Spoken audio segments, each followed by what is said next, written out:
satu, action. Ya, selamat sore Kak. Sebelumnya perkenalkan, aku Rokok dari mahasiswa perawatan semester 2. Jadi tujuan aku menemui Kakak itu karena ingin mengedukasi sedikit materi mengenai stop merokok. Apakah Kakak bersedia? Oke, baik. Oke, jadi kira-kira Kakak ini termasuk dalam perokok aktif atau pasif rokok misalnya? Kalau saya itu menurut asumsi saya sendiri ya, saya itu perokok aktif karena mungkin satu hari saja itu saya menghabiskan 12 batang saat lulus. Oh, lumayan aktif juga ya kalau gitu.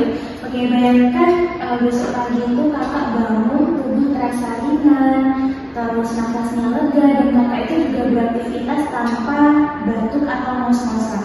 Lalu bayangkan juga kalau Kakak itu bisa menyisihkan uang harian yang biasanya Kakak gunakan untuk membeli rokok itu untuk hal-hal yang Kakak sukai. Misalnya nongkrong sambil ngopi atau nonton film, atau mungkin bisa jalan sama gebetannya. Nah, itu.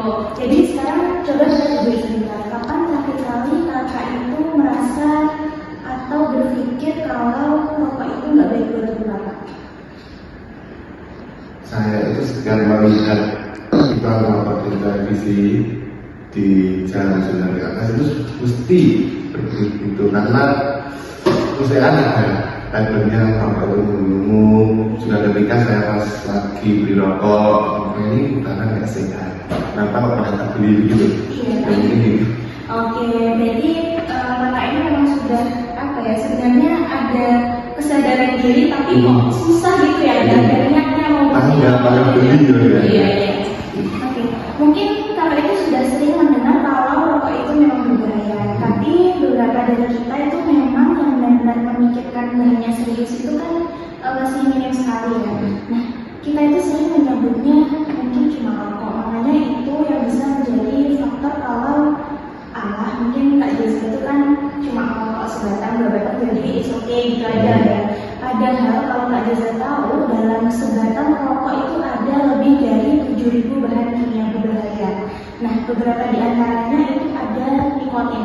Nah, nikotin itu merupakan zat yang bikin Kakak kecanduan nih. Jadi sulit berhenti merokok, Kak, benar. Sehari bisa jadi 12 batang rokok ya. Nah, itu karena efek dari nikotin. Kemudian ada juga zat yang namanya tar. Jadi zat tar itu yang menghitamkan paru-paru dan juga mempersempit saluran pernapasan. Nah, kemudian ada juga yang namanya karbon monoksida. Jadi karbon monoksida itu merupakan gas beracun yang bisa menggantikan oksigen di dalam darah tubuh Kakak. Nah, kemudian lebih dari 70 zat karsinogenik itu bisa menjadi penyebab alias pemicu kanker. Jadi setiap kali Kakak merokok itu sebenarnya semua zat itu masuk ke dalam tubuh Kakak.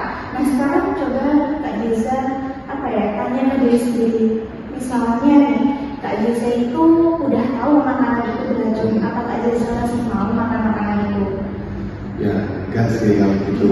Tapi itu gini, kalau menurut saya itu kenapa saya itu kemarin itu masih merokok, karena saya itu merasakan jika saya merokok itu menjadi lebih rileks. Kenapa? Karena saya itu saat merokok ada yang namanya relaksasi napas dalam. Jadi begitu, itu yang membuat kenapa saya itu saat merokok itu ada sisi baiknya lah, gitu. Dia menjadi tubuh itu rileks. Tapi kalau masalah makanan, kalau saya tahu itu makanan yang beracun, pasti saya akan makan. Ya. Jadi Kak Jesa sebenarnya tahu ya kalau jawabannya itu sebenarnya tidak, tapi Kakak masih membiarkannya ya, masih membiarkan makanan itu masuk lewat rokok itu ya. Oke, kalau misalnya kalau Kak Jesa itu rokok memang dikenal itu memang betul, karena nikotin itu memang bikin efek tenang ya, tapi hanya sesaat sebenarnya Kak. Jadi setelah itu tubuh akan minta lagi dan Kak Jesa akan terus-terusan merokok itu tadi. Jadi sebenarnya efek dari nikotin itu hanya sesaat, hanya saja karena ada efek kecanduannya, makanya Kak Jesa itu merasa mungkin tubuhnya lebih rileks dan pengen terus-terusan merokok gitu.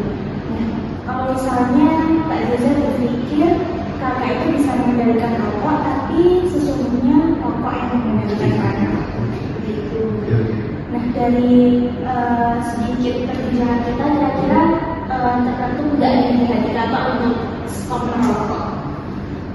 Mungkin ya, kalau merokok saya stop mungkin belum bisa, tetapi beralih dari rokok konvensional ke rokok elektrik itu mungkin masih bisa dipergunakan lagi. Mungkin ya zat-zatnya itu yang masuk nikotinnya pasti tetap ada, tapi untuk karbon monoksida dan karsinogen mungkin sudah tidak ada lagi dampaknya. Gitu. Tapi kan kita juga tidak tahu bahannya apa saja yang ada rokok elektrik di liquidnya ini. Nah oke, kalau misalnya nih nanti kakak bisa berpikir misalnya waktu kakak sudah mulai ingin berhenti merokok itu sebenarnya kakak itu udah luar biasa banget dan tubuh kakak itu sebenarnya juga udah luar biasa banget, bisa sembuh asal diberi kesempatan. Begitu juga kalau kakak berhenti. Jadi perubahan terjadi lebih cepat dari apa yang kakak bayangkan.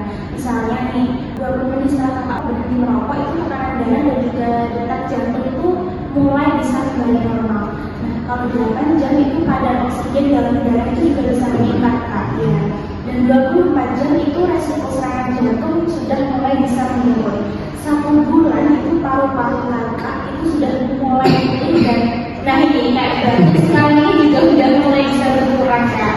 Nah kemudian kalau 1 tahun itu sebenarnya sudah bisa mengurangi resiko penyakit jantung. Jadi resiko penyakit jantung itu sudah bisa mulai turun 50%. Kemudian kalau kakak berhenti merokok selama 1 tahun itu sudah benar-benar bisa menghilangkan resiko kanker paru-paru.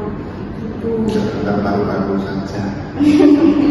Jadi nanti bisa kita dana yang 10 tahun berapa tadi bisa bagi mobil kan? Nah, Bisa. benar banget Ya. itu ya. Jadi masih mau merokok nggak nih Kak? Ya, dipertimbangkan lagi. Mungkin dikurangi kalau langsung tak blek.